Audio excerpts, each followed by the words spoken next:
Olá, muito bom dia! Eu sou o pastor Jacques Amaral e você está ligado no canal do Ministério Internacional Yahvé Shammah. Nós estamos começando a nossa escola bíblica dominical, hoje domingo, dia 7 de fevereiro de 2021. Pedindo para você já compartilhar esse vídeo, deixar o seu like e nos ajude a divulgar o nosso trabalho, beleza? Fica aí que nós temos muitas novidades e estamos começando agora.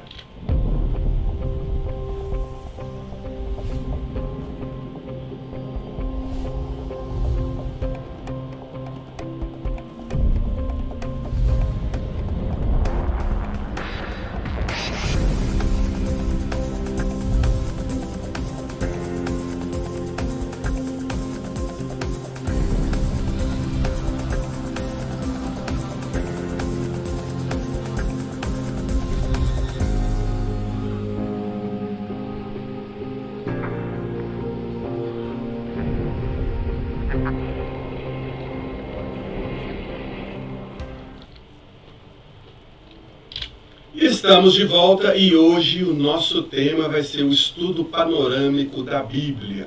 Nós não vamos aprofundar exatamente em nenhum livro, ou numa carta, numa epístola, num salmo ou num provérbio, mas vamos fazer um estudo panorâmico. Vamos ter uma visão mais ou menos de cima. E para começar, eu queria apresentar aqui para vocês a segunda epístola do apóstolo Paulo, segunda carta do apóstolo Paulo ao seu discípulo Timóteo.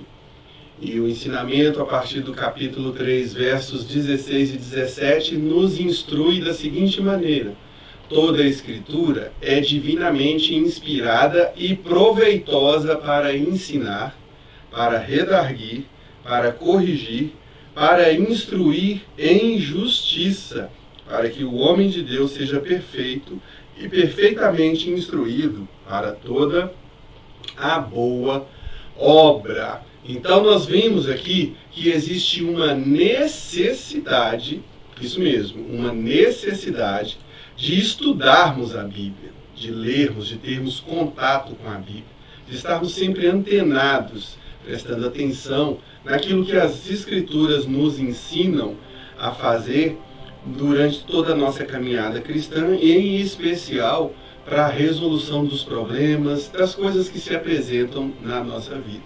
E nós temos aqui já uma pergunta de um membro da nossa igreja a respeito da caminhada cristã. Vamos ouvir? Bom dia a todos, graça e paz. Pastor, então se eu só ler a Bíblia e somente ler a Bíblia, eu não preciso ir à igreja? Boa pergunta. Vamos voltar aqui. Muito obrigado pela sua pergunta. É o meu filho, é o João Marcos, e ele tem esse questionamento justamente para nos ajudar a elucidar essas questões que sempre aparecem. A palavra de Deus nos ensina no salmista que ó quão bom e agradável é que os irmãos vivam em unidade, em comunhão.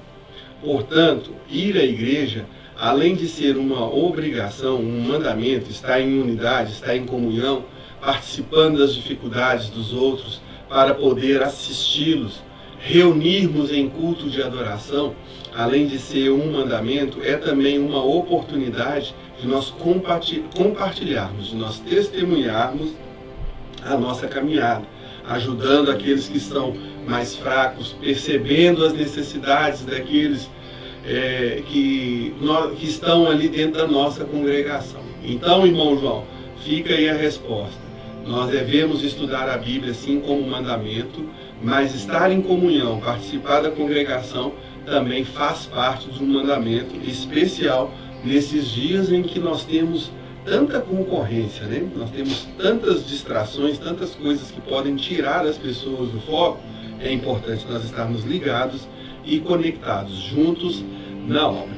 Nós vamos voltar lá para o nosso versículo-chave de hoje, para perceber que toda a Escritura, ela, além de ser divinamente inspirada, ela tem um proveito, ela vai nos levar a um aprendizado, vai nos levar a questionamentos, a correção e, acima de tudo, instrução em justiça. E por que nós estamos dizendo isso? Porque hoje muitas pessoas se contentam em receber uma palavra. Às vezes você que gosta dessas coisas de canal de internet, de YouTube, de receber coisas pelas redes sociais, não sabe exatamente a nossa necessidade de termos um plano de leitura, de termos uma vida de devocional diário, de ter uma persistência em buscar aquilo que Jesus Cristo nos ensina a partir das Escrituras, que é examinar as Escrituras. O examinar as Escrituras não pode ser apenas se contentar com receber uma palavra ou uma ministração, mas também de escavar, de buscar, de garimpar os tesouros que estão contidos na Bíblia, através da revelação do Espírito Santo. Por isso a necessidade de estudarmos a Bíblia como examinadores, como pessoas que buscam um entendimento a partir das Escrituras.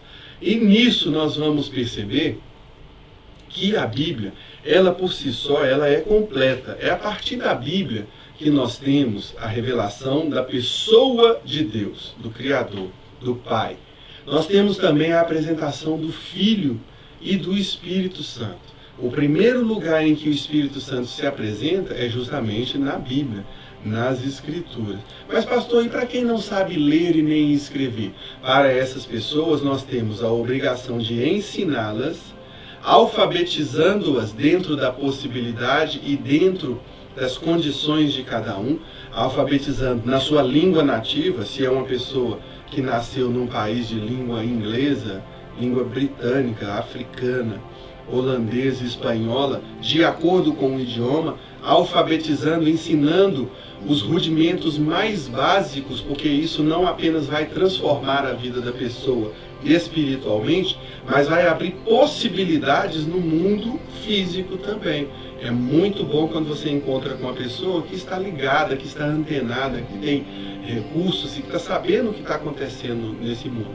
E isso nós podemos perceber através das pessoas que conseguem ler, interpretar, entender e debater esses assuntos. Então esse aspecto traz tanto um crescimento, que é papel da igreja também, assim como é das escolas, trazer tanto um crescimento pessoal como espiritual para a pessoa.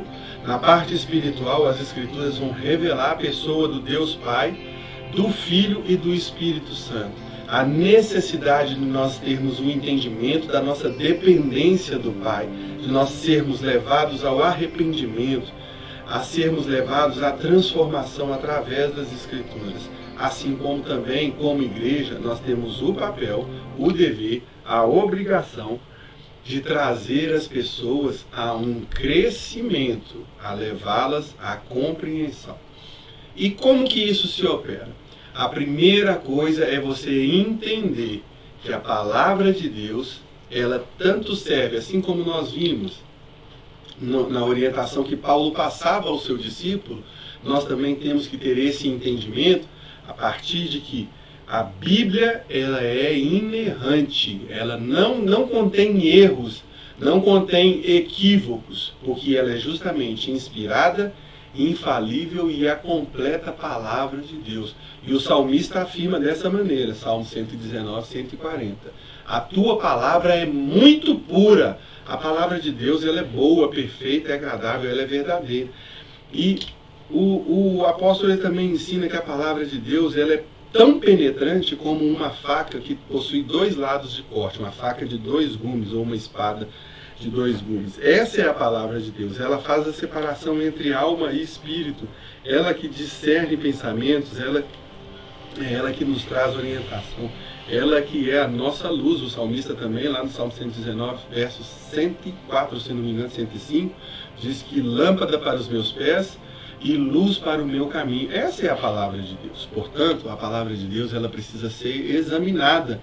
A palavra de Deus, ela não esconde nenhum dos erros, nenhum dos desacertos, nenhum dos pecados que são relevantes para a transformação do ser humano, porque ela apresenta a humanidade com todas as suas falhas, com todos os seus desacertos, com tudo aquilo que foi praticado e que desagradou a Deus, e acima de tudo, As Escrituras, a Bíblia, ela apresenta a vontade exata de Deus, o Criador, dentro da perspectiva divina para a humanidade, apresentando uma válvula de escape, chamando a humanidade a um arrependimento, estabelecendo parâmetros que são parâmetros tangíveis, eles são alcançáveis, especialmente com a palavra nos ajudando, com a presença do Espírito Santo. Daí a importância de se estudar no padrão que Jesus Cristo estabeleceu. Não é apenas um estudo de leitura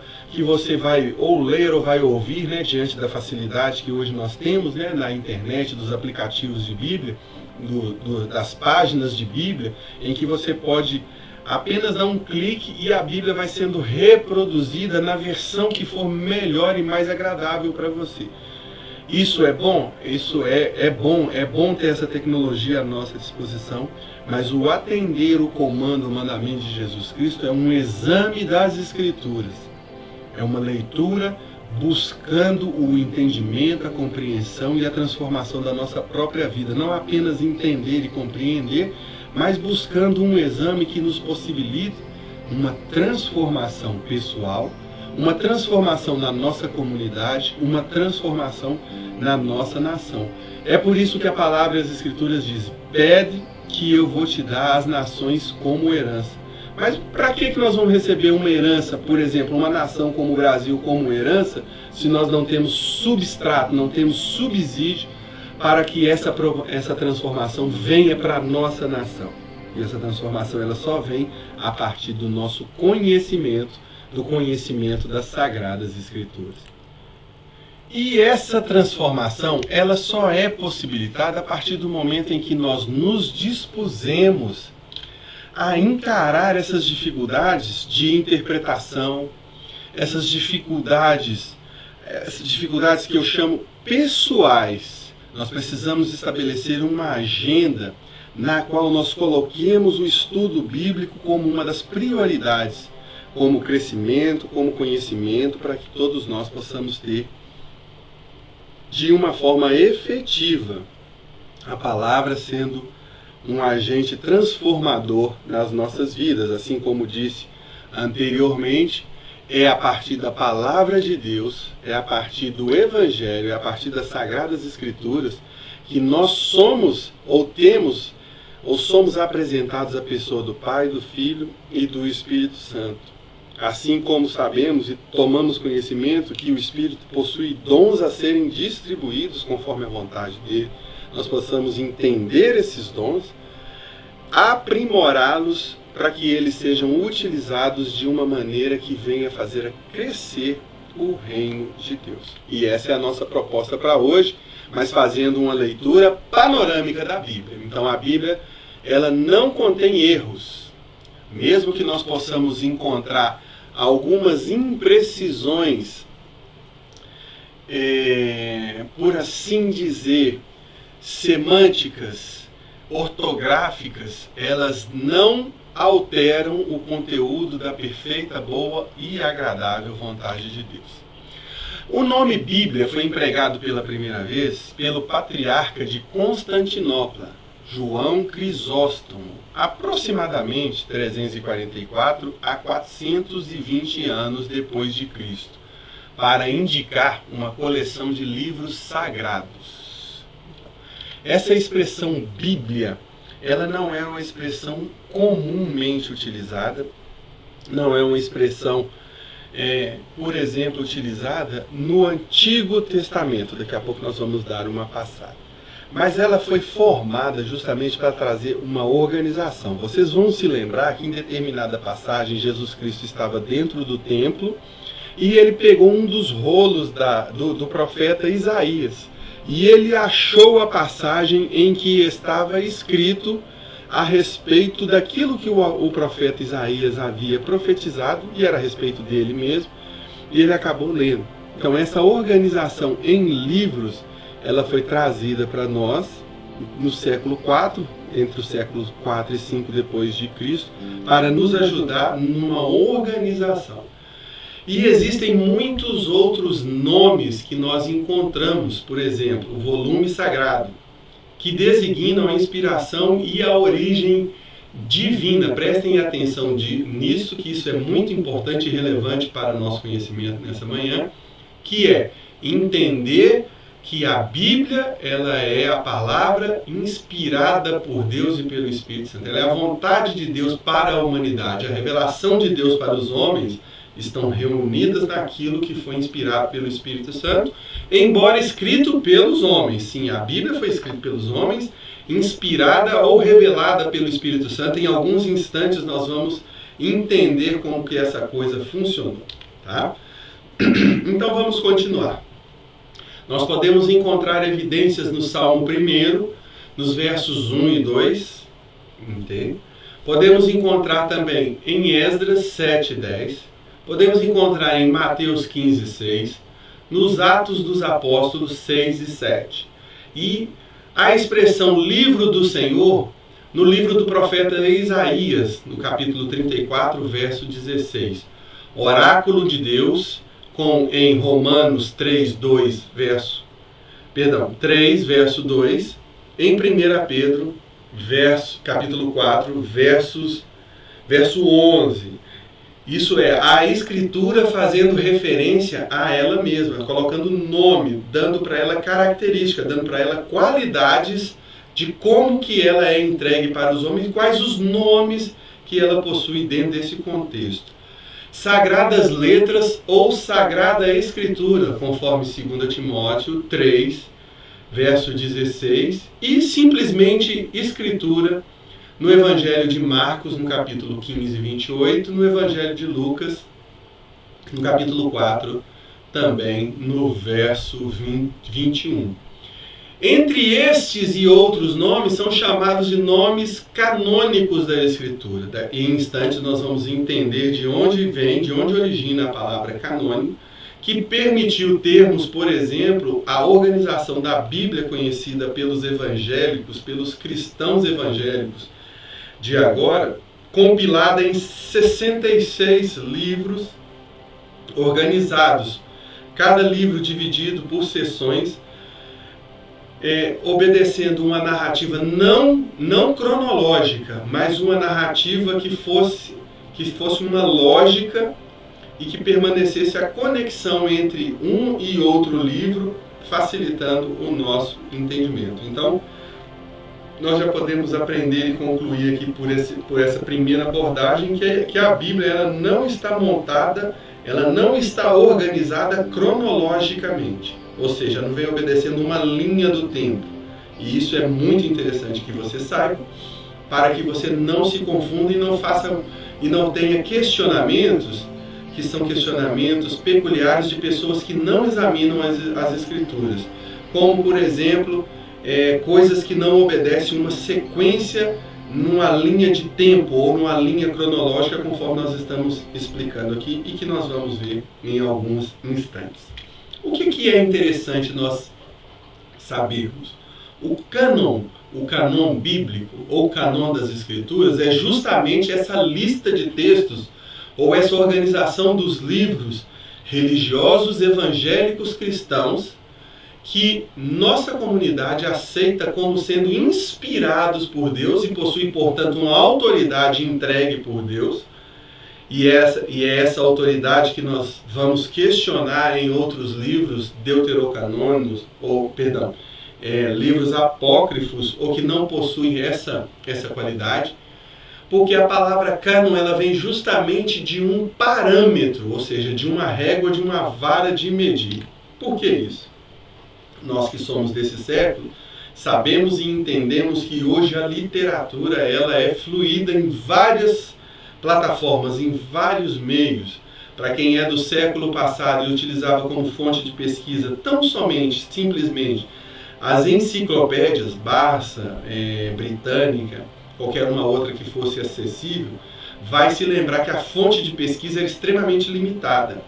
Nós dependíamos exclusivamente dos historiadores para termos ali um tema, um determinado assunto, para pegar ali de muito pouco material escrito concentrado nesses meios. Hoje nós temos um banco de informações que é simplesmente sensacional, extraordinário, chamado internet, chamado faculdades, chamado universidades, ou várias diversas fontes que você tem periódicos, você tem jornais, você tem revistas, todas fontes que vão trazer muita informação e que vão nos possibilitar a fazer uma pesquisa mais apurada e mais detalhada, mas no passado não era assim. Então, a palavra cânon vem justamente compilar os livros trazidos e aceitos com a autoridade de terem sido inspirados por Deus, entendeu? Portanto, validados para serem compilados num único conjunto. Isso é recente, isso não é uma coisa que já vinha desde o início. Nós vamos entender que entre os judeus, entre os hebreus, existia a tradição oral, que era a transferência de conhecimento através da oralidade. O pai contando para o filho contando para a outra geração, e assim o conhecimento era passado. E os escritos eram raros e eram caros acima de tudo, né?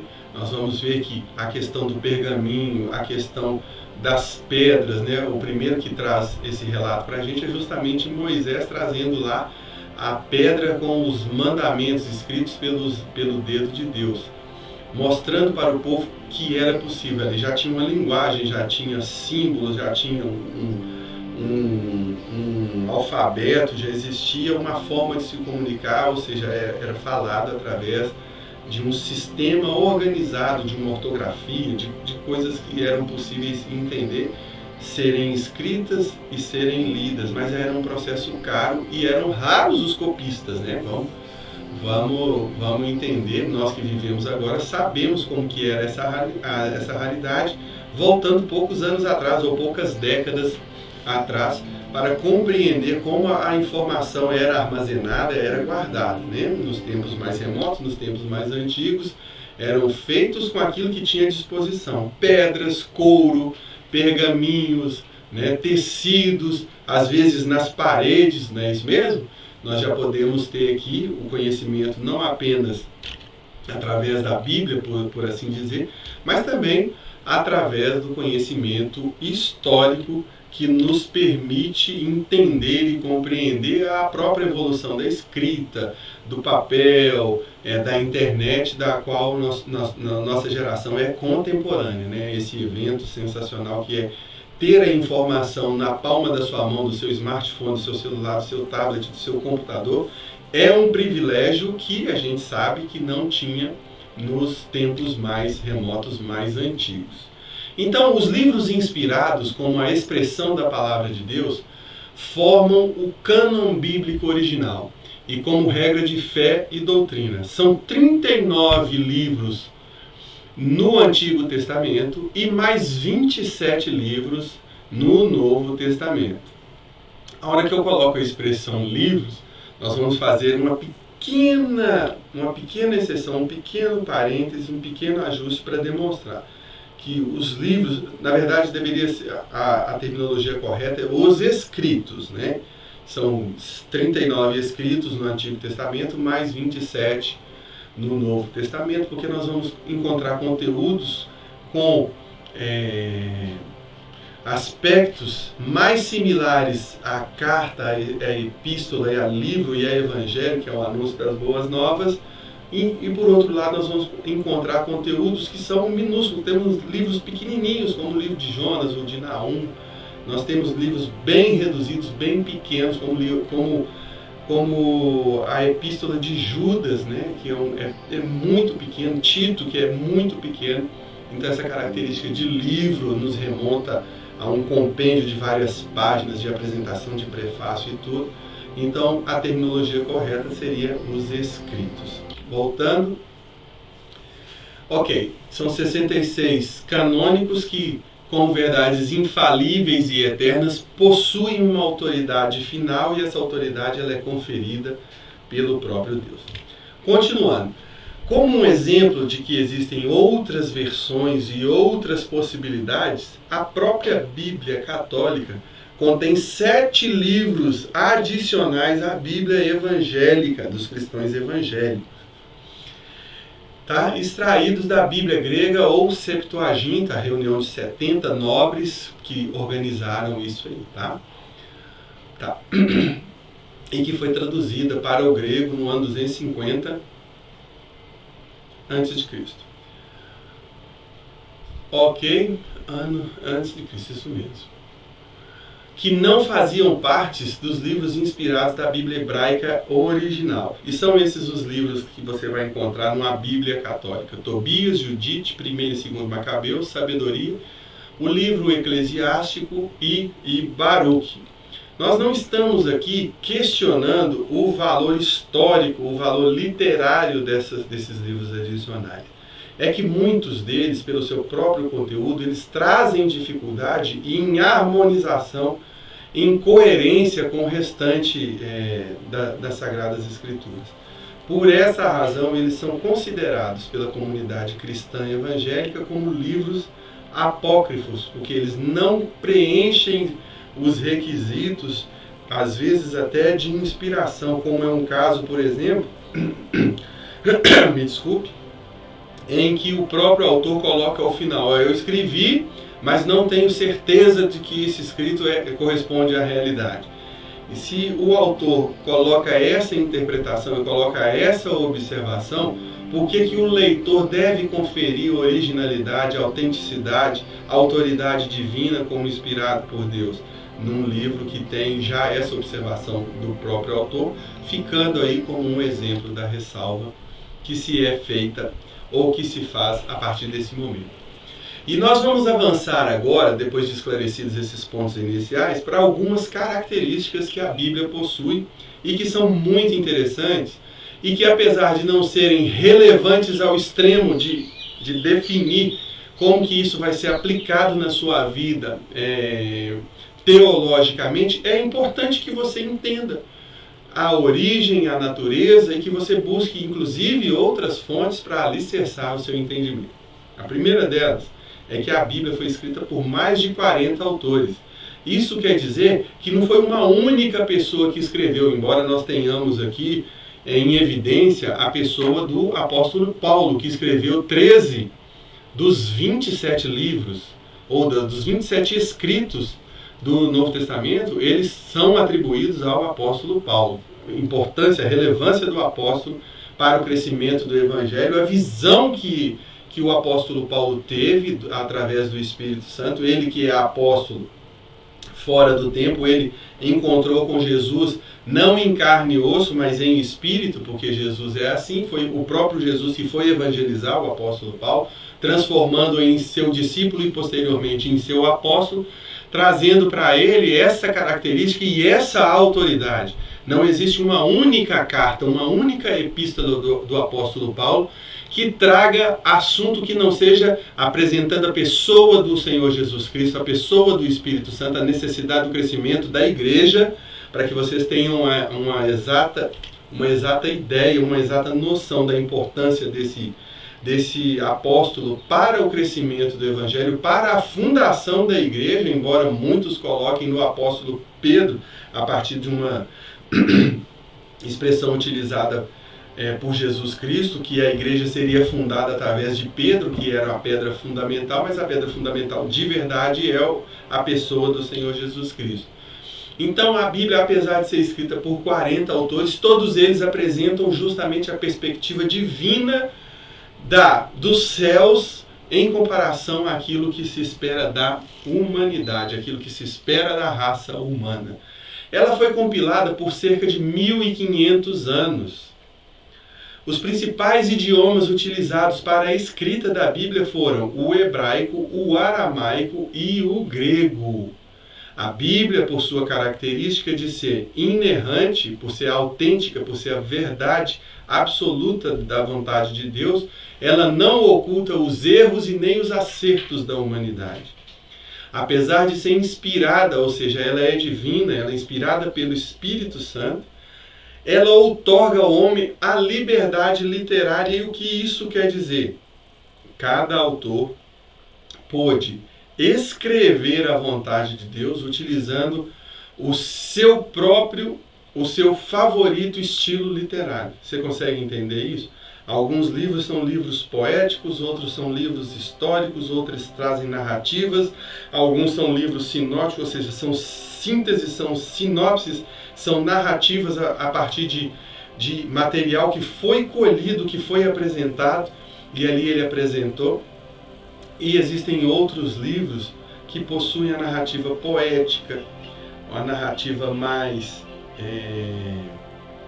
como que eu posso dizer, utilizando outros estilos literários e utilizando outras competências, né, para lembrar a nossa querida professora Luciene, utilizando competências distintas apenas daquilo. Isso quer dizer que você não deve interpretar a Bíblia primariamente, ou seja, primordialmente, utilizando a literalidade daquilo que está escrito?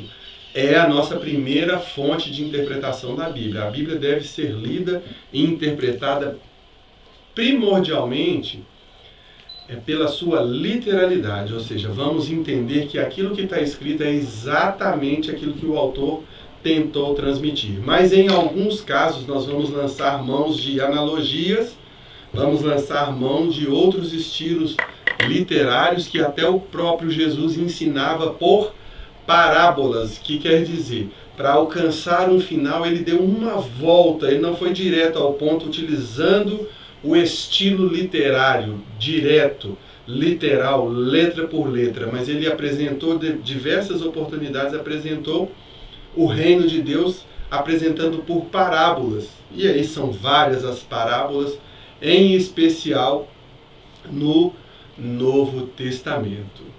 Ok, nós já falamos sobre a organização da Bíblia e vamos avançar. A Bíblia é dividida nos dias de hoje, como nós a conhecemos, em Antigo e Novo Testamentos. O Antigo possui 39 e o Novo possui 27, com a explicação que já foi dada, entre evangelhos, cartas e epístolas. Existem versões da Bíblia que incluem livros chamados apócrifos, nós já explicamos ali, um modelo é a Bíblia católica. O termo católico no original significa universal, mas o cristão diligente, o cristão antenado, ligado, ele vai estudar as duas nuances, vai firmar o seu convencimento pela Bíblia evangélica, mas vai ter à sua mão todo o material disponível para fazer ou para te ajudar na sua interpretação. E por todo o material a gente vai incluir também a Bíblia Católica como fonte, como ensinamento. Por exemplo, nós vamos perceber diferenças, além dos livros adicionais que nós já mencionamos alguns instantes atrás. A classificação de livros, isso principalmente no livro dos Salmos, fica muito claro. A organização do livro dos Salmos na Bíblia evangélica e na Bíblia do católico, ela é diferente.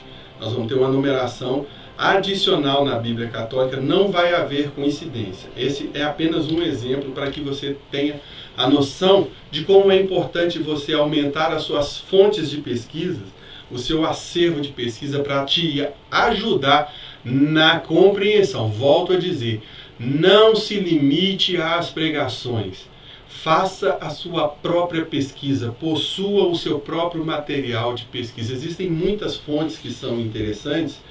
Hoje, pelos nossos dias, nós temos a possibilidade, por exemplo, de termos, até no nosso tablet, no nosso telefone celular, uma biblioteca com vários livros que nos possibilitam a ter o entendimento até de versículo por versículo, de passagem por passagem. Eu, por exemplo, eu não sei nada de hebraico, não sei nada de aramaico, muito menos de grego. Mas a partir das traduções que são mais fiéis, mais originais, mais aproximadas desse idioma, que, por exemplo, se eu começar a aprender hebraico e aramaico agora, na idade que eu estou, daqui a 10, 15 anos que eu vou me tornar fluente nessa língua. É um tempo muito grande, seria interessante se eu tivesse essa condição, mas como igreja, como profissional liberal, com as ocupações que nós temos no dia a dia, nós precisamos nos atentar primeiro e esgotar as nossas fontes que estão próximas. A nossa fonte na língua portuguesa, ela é suficiente para nos estabelecer como um cristão verdadeiro, como um cristão eficaz, um cristão atuante dentro da nossa congregação. Mas eu recomendaria você não esgotar as suas fontes apenas limitando pregações ou vídeos do YouTube. Busque o conhecimento, seja diligente como os irmãos de Bereia, assim também o faziam. Um instante só para mim tomar uma água. E já estaremos de volta para continuar. Avançando, está aqui os livros, como são estabelecidos, são os 37, né? No Antigo Testamento. Gênesis, Êxodo, Levítico, Números, Deuteronômio e assim por diante. O coração do Antigo Testamento ele está nos livros da lei, ou seja, nos livros do Pentateuco, escritos por Moisés, os 5 primeiros livros da Bíblia. Volto a frisar, eles não obedecem uma ordem cronológica. Existem historiadores com argumentos fortes, sustentáveis, plausíveis, de que o livro de Jó, por exemplo, foi escrito antes de que se tivesse essa narrativa do livro de Gênesis, abrindo inclusive a possibilidade de um debate acerca da tradução do hebraico, do aramaico, para o início da Bíblia, que a forma estava a terra estava ou a terra era sem forma e vazia.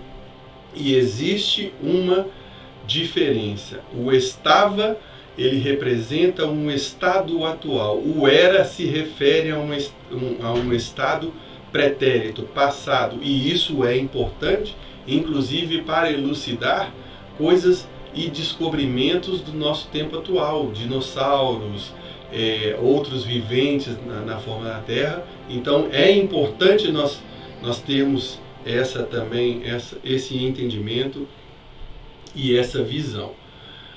Então o coração do Antigo Testamento está ali nos livros do Pentateuco e nos profetas, porque nós entendemos e sabemos que de Josué até o livro dos reis, das crônicas dos reis, nós temos ali narrativas históricas. O que é relevante é a criação de conteúdo.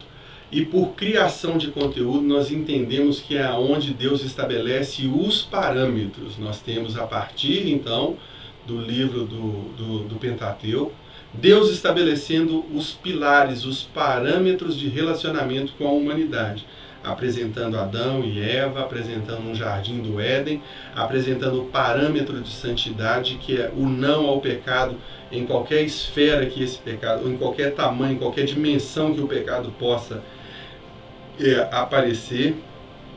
Ou seja, não coexistem a pessoa de Deus e pecado, ou seja, são inconciliáveis essas duas coisas. Então Deus vem estabelecendo os parâmetros de relacionamento no Pentateuco. Nos profetas ele vem reafirmando toda essa sua, todos esses critérios de relacionamento, tudo isso que ele espera da humanidade, tudo isso que ele entende que é relevante. Nós sabemos, a palavra nos ensina: sede santos porque eu sou santo, e Deus não abre mão dessa sua santidade. E nós avançamos para o Novo Testamento. Aqui cabe também uma pequena reflexão, uma pequena passada, por termos 5 importantes livros, que são Evangelhos e os Atos dos Apóstolos, e depois um compêndio sensacional de um homem que é um expoente para todos nós, um modelo a ser seguido, que é o apóstolo Paulo, escrevendo 13, prestem atenção, 13, eu não vou entrar aqui no mérito do questionamento da autoria a respeito dos hebreus, daqui a pouco nós vamos dar uma passada no slide correspondente, referente a isso, mas está aqui a divisão. Então, nós temos os evangelhos e mais os atos, e a partir dos Atos dos Apóstolos nós temos a literatura voltada em cartas e epístolas e ensinamentos direcionados. E como destaque aqui, o livro do Apocalipse, que aí sim nós vamos ter um livro que é um livro voltado justamente ou com um conteúdo mais escatológico, ou seja, ele vai falar e vai tratar das coisas que estão por vir, muito embora nós tenhamos conhecimento que ao tempo da escrita nós entendemos que o apóstolo João ele está escrevendo para os seus contemporâneos, mas mirando na posteridade. Ele está escrevendo para os seus contemporâneos, mas o seu objetivo é também compartilhado com as gerações futuras, com aqueles que estão por vir. Então, fundamental a gente ter essa compreensão. Vamos voltar lá para os nossos slides e vamos ver se a gente encontra mais alguma característica importante da Bíblia que seja relevante para o nosso aprendizado. Alguns historiadores afirmam que o livro de Jó é o mais antigo da Bíblia. Diferentemente de outros autores, o livro de Jó, ele não, o protagonista do livro é o Jó, certo? É a personagem principal do livro. Ele não é apresentado por sua genealogia. Além disso, ele vai trazer dificuldades imensas de definição da localização territorial. Aonde que se situa essa terra, esse lugar, esses amigos de Jó, essas coisas, onde que se situa no planeta Terra e em qual era, em qual tempo, em qual geração que isso aconteceu. Eu recomendo fortemente que você leia, que você assista, que você tenha isso guardado, salvo aí na sua playlist, dos ensinamentos do professor Tiago, que ele trouxe para nós uma explicação muito detalhada do livro de Jó, que foi apresentado no início do confinamento, da pandemia, da Covid-19, do ano de 2020, ali por volta, ele começou esse ensinamento presencial na igreja, mas existe muito conteúdo disponível aqui mesmo no nosso canal do YouTube, no canal do nosso ministério. E assim, eu volto a afirmar que a Bíblia não foi organizada integralmente em ordem cronológica. Os livros foram organizados priorizando uma ordem narrativa. Você vai encontrar isso muito bem no Pentateuco. Logo depois começa o livro de Josué, depois vem o livro dos Juízes, vem contando a história de Samuel. Dali a gente parte para a história dos reis.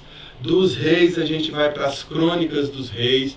Logo depois nós temos ali um intervalo, entramos com algumas pessoas, Esdras, Esther, Ruth, e logo depois nós vamos ver que tem os livros dos profetas, que eles casam e combinam perfeitamente com a narrativa, desde Samuel até o final do livro das crônicas dos reis, mostrando que a prioridade do cânon hebraico foi estabelecer a ordem dos livros de uma maneira que facilitasse a narrativa, a compreensão da narrativa e não a compreensão cronológica, porque até os dias de hoje nós temos algumas dificuldades em colocar, em estabelecer uma ordem cronológica. É muito comum quando você abre, por exemplo, uma Bíblia de estudos, você encontrar uma referência à citação de quando que os eventos aconteceram,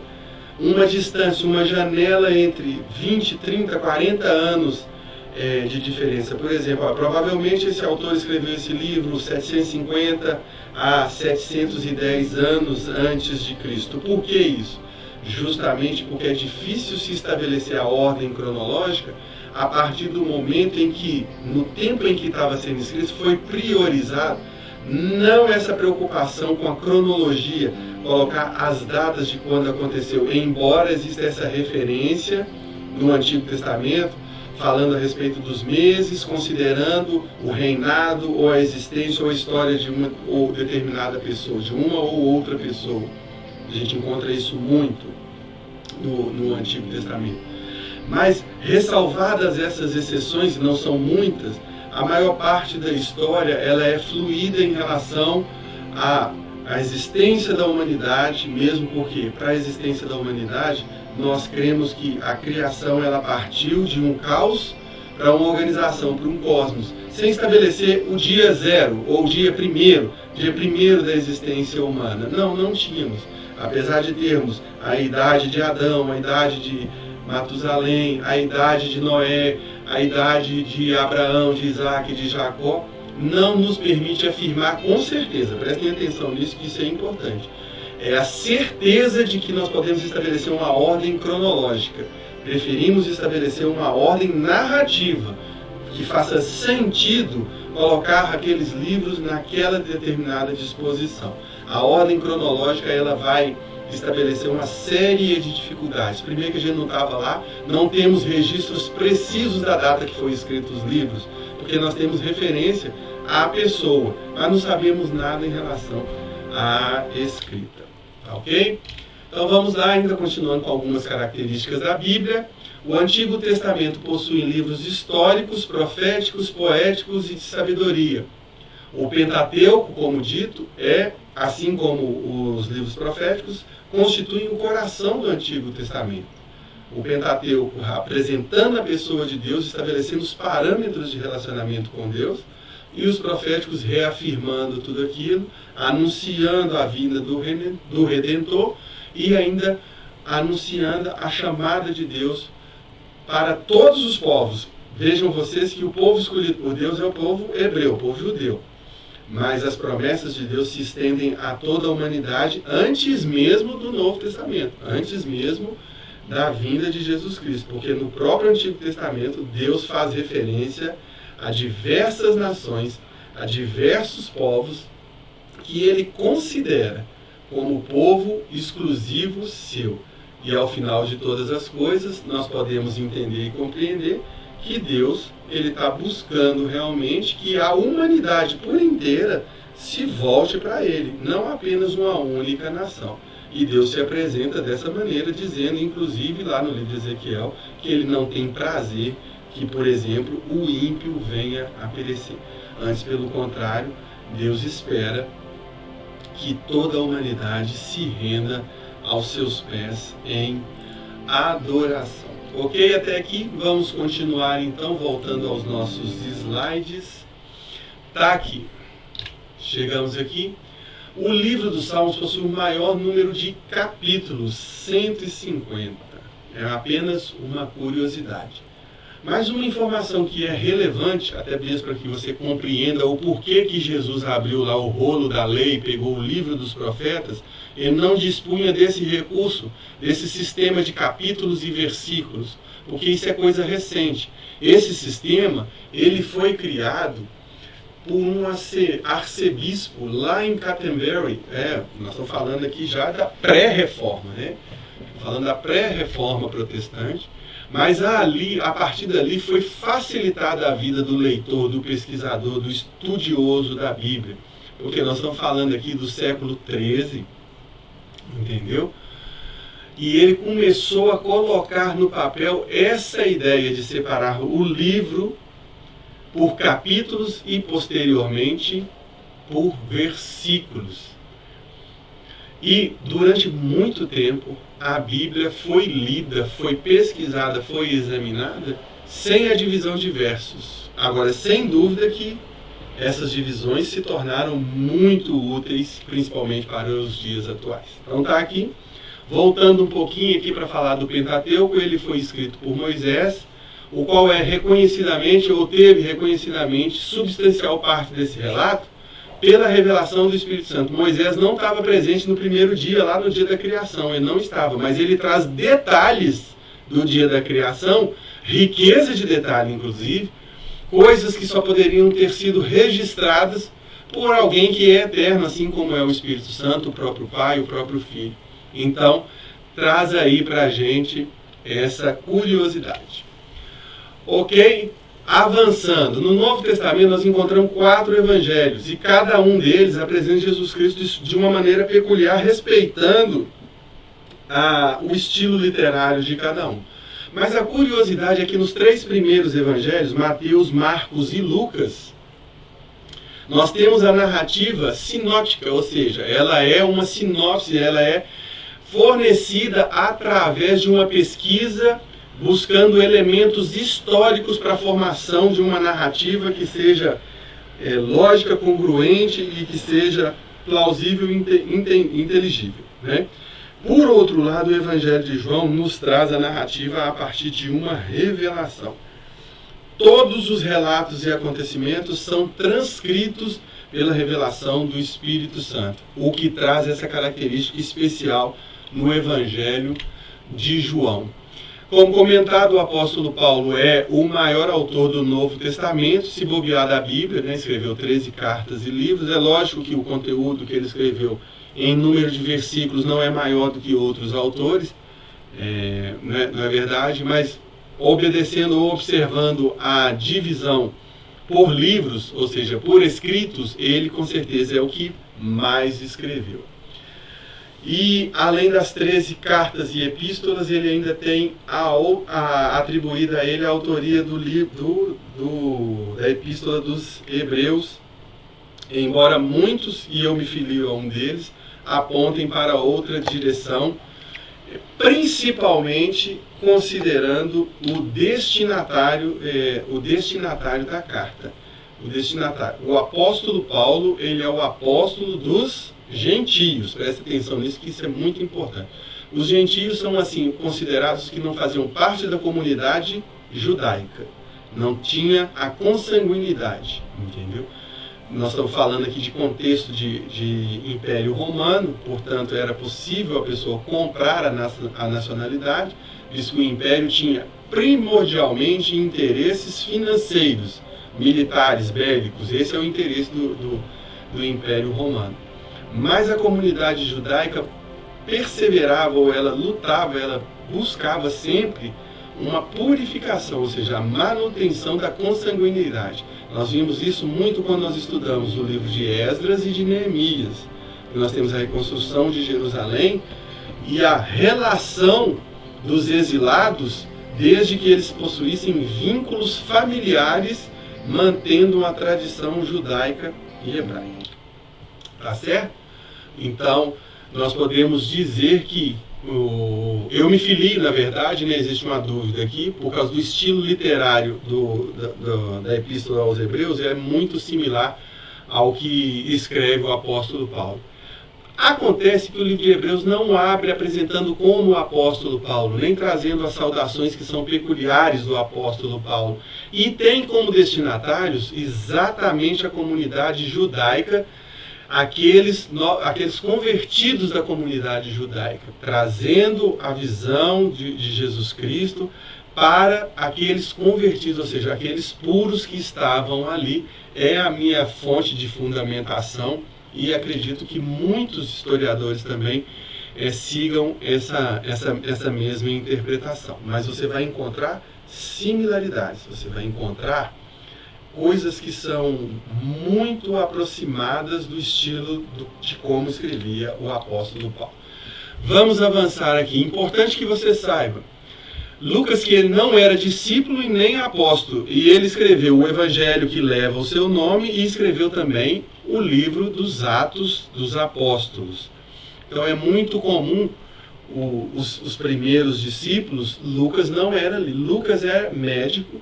Ele acompanhou o apóstolo Paulo em muitas das suas viagens missionárias e ele é um dos copistas do apóstolo Paulo. Ele acompanhava ali prestando seus serviços médicos. Existem historiadores que entendem que o apóstolo Paulo, apesar de curar muitas pessoas, era um homem doente e não pôde curar a si mesmo, por isso ele tinha um acompanhamento de um médico que também tinha esse hobby, que era fazer essa literatura. E aí nós voltamos ao nosso slide inicial e vamos voltar aqui para a página de introdução. O que é muito importante e muito relevante você absorver aqui desses ensinamentos?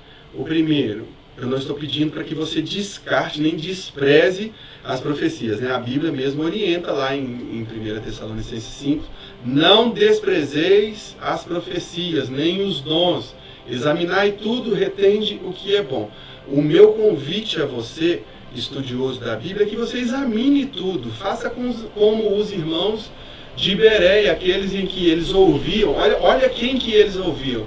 O preletor, o professor deles era o apóstolo Paulo. Nós chegamos à conclusão aqui que é um dos grandes expoentes do Novo Testamento. Eles eram ensinados pelo apóstolo Paulo, mas ao chegar nas suas casas eles conferiam tudo aquilo que era ensinado. Eles retinham o que era bom e desprezavam os ensinamentos que não eram proveitosos, aqueles que não tinham. É isso que o cristão de hoje precisa ter. Nós vivemos numa comunidade, numa congregação que incentiva a pessoa a estudar.